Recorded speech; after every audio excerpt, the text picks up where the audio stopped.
2 reasons not to pull for Mylnar. Hi folks, this is Archive, and this is the first series of Polar Pass. Hold on to your hats, because we're about to dive into the skill set of Mylnar, the Grandpa God who's older than Did. I know it should be pronounced as Mylnar in Polish, but I don't speak Polish. Before we get started, let's lay down some ground rules. Disclaimer: this series will discuss operators in their max level, max masteries, max trust, except for potential tokens. Base skills will be completely ignored. This video is completely about meta. If you think that meta is bullshit and ranges can in some cases be better than E2 level 90 Chen Alter, go watch the channel you usually watch. You are too good for this channel.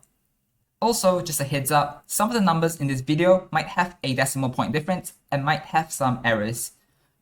Do correct me if I'm wrong. Now, onto Mylnar. The Liberator Guard, who's part of the same faction, is same as Tequila. People tend to compare him to Silver Ash, and I can see why. They both have some similarities on their S tree. Let's talk about Mylnar's trait Fist. Normally, his attacks doesn't do any damage, and he has a block count of 0. But after 40 seconds of his skill not being active, his attack gradually increases up to plus 200%. That's like wine, the older the better. Kids under 18 should not be drinking wine. It is also known that excessive alcohol usage can lead to development of chronic diseases such as high blood pressure, high disease stroke, liver disease, and digestive problems, especially the interaction of alcohol with the liver, including but not limited to alcohol dehydrogenase and cytochrome P540. You might be thinking that this doesn't relate to Mylnar, but you will know that this is related later. Back to the main topic, 2 things to take note. First, it is plus 200%, so it will not work well with operators like Warfarin. Second thing to take note is that his 0 block count cannot be increased with any means, including Plalas and Nian. Talent 1. When attacking, increases attack to 110%. When there are 3 or more enemies nearby, increase the attack to 115% and reduce damage taken by 15%. A good talent with good addition. Talent 2. When deployed, increases self-taunt level and Kazimierz operators reflect true damage equal to 15% of Mylnar's attack when being attacked. This means that Mylnar is able to be a target and take some damage from high ground operators, which is good for players who don't want to care so much.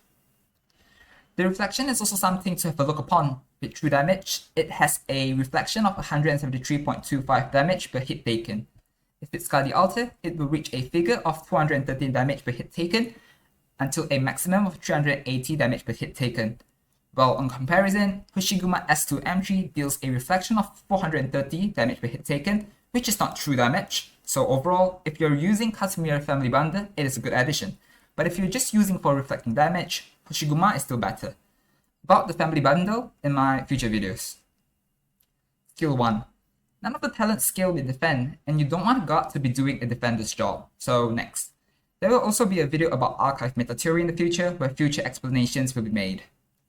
Skill 2. Attack interval increases by 0.3 seconds. Expand attack range.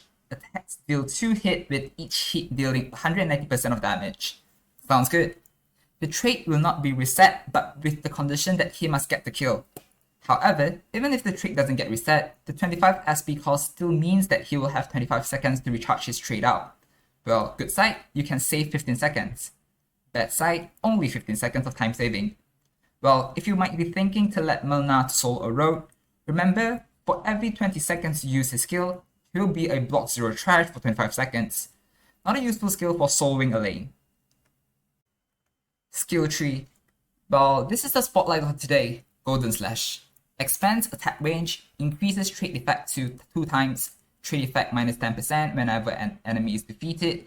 Attacks deal 180% of physical damage to up to 5 targets, which includes air targets.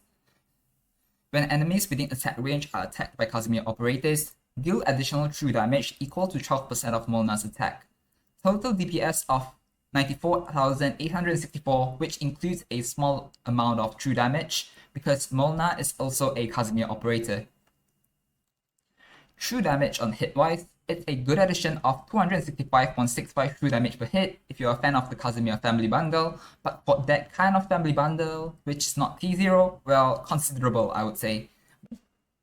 But still, the combo of Mylnar S3 M3 and Wildmane's S1 M3 will still give Wildmane an additional true damage of a total of 18,595.5. Operator interaction wise, He works well with Gavial Altar S2M3 and Skadi Altar S2M3 with skill uptime covering each other. Well, decently with Silver Ash 2, Golden plus Silver Slash solves our problem. Well, with the stacking of defenders and Mylnar and Chen Altar using skill alternatively, it's also a good solution for hard stages with loads of enemy.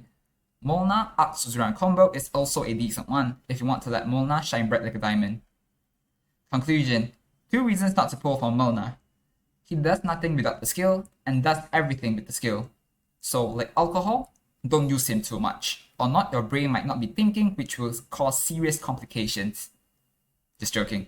Okay, the real reason here. After all, Texas Altar is up next on the banner, and well, although you can get free 35 pulls on average, it's always better to save more pulls for her.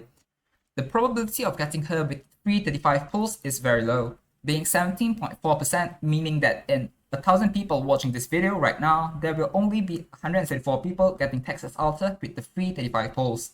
Rumors say that those who press like will have an increased chance. Who knows? Well, if you really get Texas Altar after those 35 pulls, remember to leave a comment by then. Plus, you might be also getting Mylnar by accident in future pulls, while the probability is even lower, even without counting, so yeah, better not think about it. Besides, if you are not lacking in terms of damage dealing, or you don't want your game to be too easy, don't pull Mylnar. Well, although some might say that Proviso has good base skill, blah blah, the moment you decide to E2 her and wait for her return, this action itself is quite questionable. Who knows what's gonna happen in years' time? Well, when rational investments are always good, investing for a 5-star?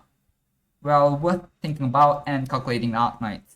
Also, pulling a banner for the 5-star, if you think this question from a meta perspective, quite questionable. If you ask me if you can finish the game without Mylnar, of course. However, you still cannot ignore the fact that he is one of the top damage dealers of all time, and while his skill is down, there are always other ways to cover up his weaknesses, since Arknights is a game of 13, not 1, except Link. Tier 0, I suppose. If you are also a fan of Kazimierz family bundle, you should also be considering him, since he is one of the Kazimierz. After all, spend rationally.